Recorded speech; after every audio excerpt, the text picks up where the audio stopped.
Hello everyone, this is Diksha Rathore and welcome back to my channel. तो friends, इसमें हम अधिगम अक्षमता के बारे में पढ़ेंगे, इसके जो इम्पोर्टेंट पॉइंट्स हैं और क्वेश्चन हैं। तो आपको ये वीडियो पूरा देखना है और वीडियो को लाइक एंड शेयर कर दीजिए, चैनल को सब्सक्राइब कर लीजिए। तो शुरू कर लेते हैं। देखिए डियर, अधिगम अक्षमता किसको कहते हैं? Learning disability. जिन बच्चों को सीखने में, सुनने में, पढ़ने, बोलने, लिखने, तर्क शक्ति या गणितीय कौशल के प्रयोग करने में डिसेबिलिटी उनमें क्रिएट होती है, यानी अक्षम होते हैं वो सीखने, सुनने, बोलने, पढ़ने, लिखने के लिए, तो उनको कहते हैं लर्निंग डिसेबिलिटी यानी अधिगम अक्षमता। ठीक है, जो बच्चे कम्युनिकेट नहीं कर पाते हैं, सुन नहीं सकते हैं, पढ़ नहीं पाते, तो उनमें अक्षमता उत्पन्न होती है, तो उसको हम कहते हैं अधिगम अक्षमता। ठीक है, ये कई प्रकार की होती है। तो सबसे पहला जो है मौखिक रूप से सीखने की अक्षमता। तो मौखिक रूप से सीखने की जो अक्षमता है, इसमें ये दो टाइप्स हैं, एक है अफेजिया और दूसरा है डिस्फेजिया। अफेजिया होता है जिसमें बच्चा अपनी भाषा को, अपने थॉट्स को दूसरों के सामने कम्युनिकेट नहीं कर पाता है, संप्रेषण नहीं वो कर पाता है, अपने विचारों को दूसरों के सामने अभिव्यक्त करने में उसको कठिनाई का अनुभव होता है, तो वो होता है अफेजिया। और डिस्फेजिया होता है आपके मस्तिष्क में किसी तरह की कोई विकार उत्पन्न हो जाए, है ना, मतलब ब्रेन में जो है, मतलब ब्रेन में कोई ऐसी चीज़ हो जाती है, बीमारी लग जाती है मस्तिष्क में, जिसके वजह से वो बातचीत करने में या तो वो कम्प्लीटली जो है कम्युनिकेट नहीं कर पाएगा या वो सिर्फ थोड़ा थोड़ा कम्युनिकेट कर पाएगा, तो उसको कहते हैं डिस्फेजिया। बाकी ये ओरली जो होते हैं ना, मौखिक रूप से सीखने की अक्षमता के ही पार्ट हैं। क्लियर है? अगला है पढ़ने की अक्षमता, यानी रीडिंग से रिलेटेड है। ठीक है, रीडिंग से रिलेटेड है, तो इसमें आता है एलेक्सिया। सबसे पहले एलेक्सिया जो है मस्तिष्क में किसी प्रकार की क्षति के कारण जो है पढ़ने में जो अक्षमता होती है उसको हम कहते हैं एलेक्सिया। क्लियर? और जो है आपका डिसलेक्सिया जो है, जिनमें बच्चे अंतर नहीं कर पाते हैं, यानी जो बच्चे बी और डी में, सा और वोज में, नेट और टेन में अंतर नहीं कर पाते, न्यूक्लियर और अनक्लियर में डिफरेंस नहीं कर पाते। ठीक है, पढ़ने से ही रिलेटेड है दोनों। ठीक है, एलेक्सिया और डिसलेक्सिया। अगला है लिखने की अक्षमता। तो लिखने की अक्षमता में जो आता है वो आता है आपका अग्रेफिया, अप्रेक्सिया, डिसग्राफिया, असम्बोलिया, डिसग्राफिया और डिस्प्रैक्सिया। अप्रेक्सिया जो होता है ना डियर, जो जिसको हम कहते हैं एप्रेक्सिया। एप्रेक्सिया होती है कि ये फिजिकल विकार है जिसके कारण व्यक्ति जो है मतलब चलने में, लिखने में, टहलने में, बोलने में निपुण नहीं हो पाता है, तो ये होता है एप्रेक्सिया। ठीक है, और ये जो डिस्प्रैक्सिया है ये भी एप्रेक्सिया का ही प्रभाव है, यानी इसमें जो है व्यक्ति मस्तिष्क में क्षति के कारण जो उसके कौशल हैं, गतिक कौशल है, वो उसमें निपुण नहीं हो पाता है। ठीक है, मतलब इसमें जो है वो अपने हाथों में और अपनी आँखों में बैलेंस नहीं कर पाता है। ठीक है, तो ये है डिस्प्रैक्सिया, और ये तंत्र संबंधी विकार है जिसे सेंसरी इंटीग्रेशन डिसऑर्डर भी कहा जाता है। ठीक है, ये जो डिस्ग्राफिया है, डिस्ग्राफिया जो है ये लिखने संबंधी ये अशक्ता है, यानी उनकी लिखावट सही नहीं होती है, उनके हाथ, हथेली, उंगलियां जो है उनमें गड़बड़ी होती है, जिस वजह से वो लिख नहीं पाते हैं। ओके, तो ये थे लिखने संबंधी। अगला जो है वर्तनी की समस्या, यानी शुद्ध वाक्य वो नहीं बोल पाते हैं, वर्तनी की समस्या बच्चों में होती है। गणित संबंधी समस्याएं, डिस्कैल्कुलिया, यानी मैथ्स में जिन बच्चों को प्रॉब्लम होती है। ठीक है, जो बच्चे अंक गणित को समझने में कठिनाई का अनुभव करते हैं, ठीक है, इनको न्यूमेलेक्सिया भी कहा जाता है, और इसके कई टाइप हैं, प्रेक्टोग्नोस्टिक dyscalculia, graphical dyscalculia, lexical dyscalculia, ऑडियोग्नोटिक dyscalculia. तो ये सभी जो है मैथ्स से रिलेटेड हैं, जिन बच्चों को मैथ्स में प्रॉब्लम होती है, तो ये है डिस्कैल्कुलिया। अगला है अफेजिया। अफेजिया किस प्रकार की अधिगम अक्षमता का प्रकार है? जस्ट मैंने आपको बताया था, मौखिक रूप से। ठीक है, किससे है? मौखिक रूप से।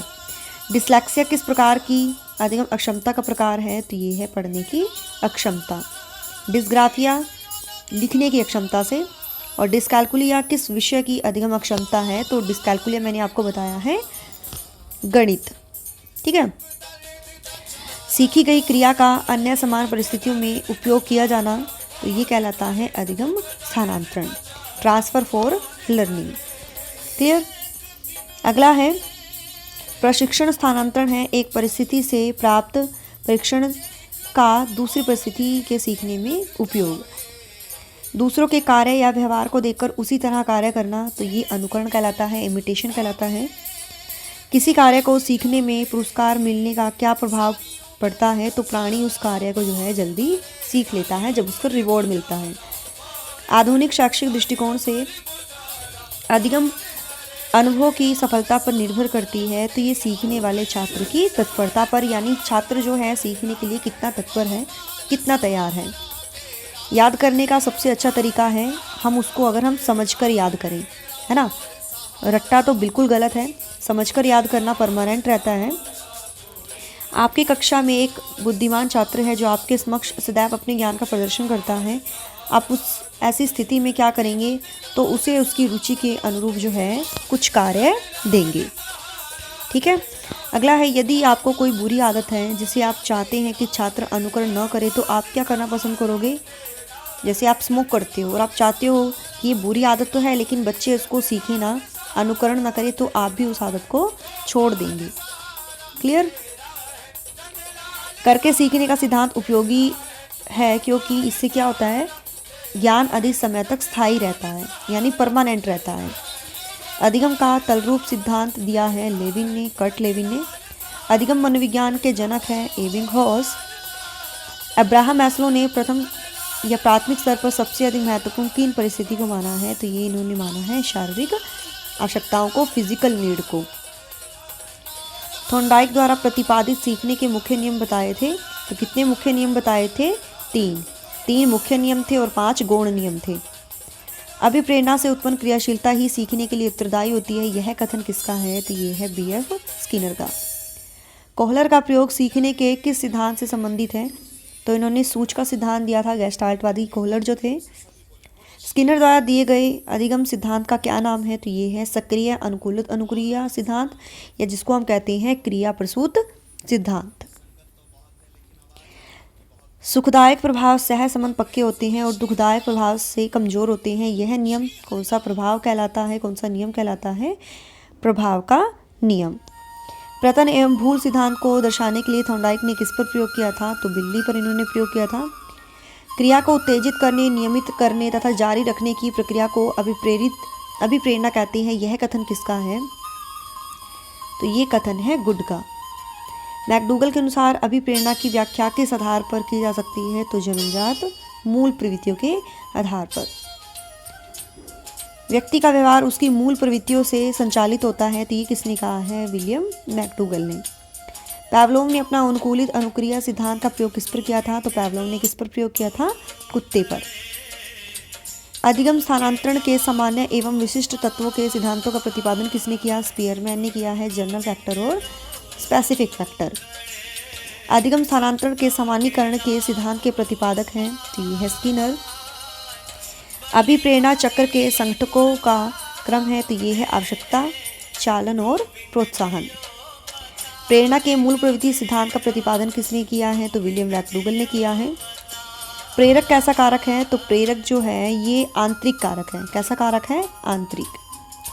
प्रेरणा किसकी व्याख्या करती है? तो मोटिवेशन जो है कि व्यवहार क्यों घटित होता है इसकी।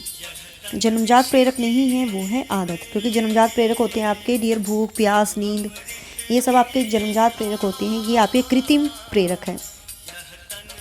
अब ये हमारे क्वेश्चन हैं जो एग्ज़ाम में पूछे गए थे, तो आपको ये देख लेना है और फिर बताइएगा किसका आंसर कौन सा सही होगा। डिस्लेक्सिया संबंधित है, पेपर 1 में आया था 13 नवंबर 2011 में। मानसिक विकार से, गणितीय विकार से, पठन विकार से या व्यावहारिक विकार से।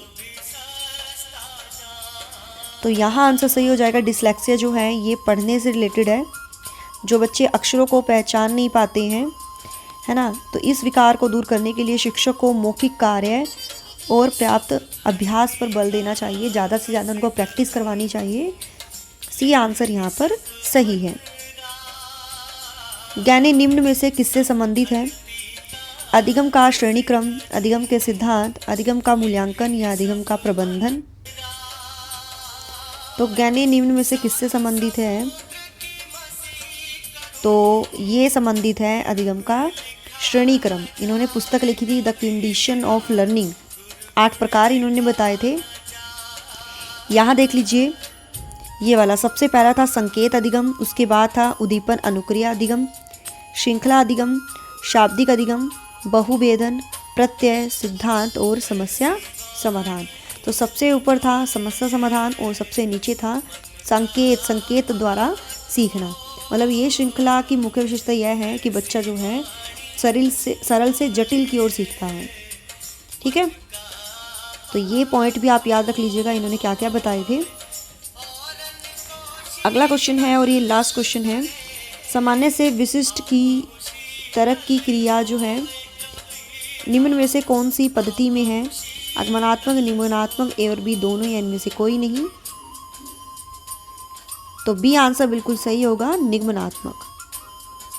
ठीक है, बी आंसर जो है यहाँ पर हमारा बिल्कुल सही है। तो डियर, आपके कितने क्वेश्चन सही हुए हैं इन तीनों में से वो मुझे आप बताइएगा, और पॉइंट्स कितने अच्छे लगे आपको। अपने नोट्स क्रिएट करिएगा, और ये मेरा व्हाट्सअप नंबर है 8295024375।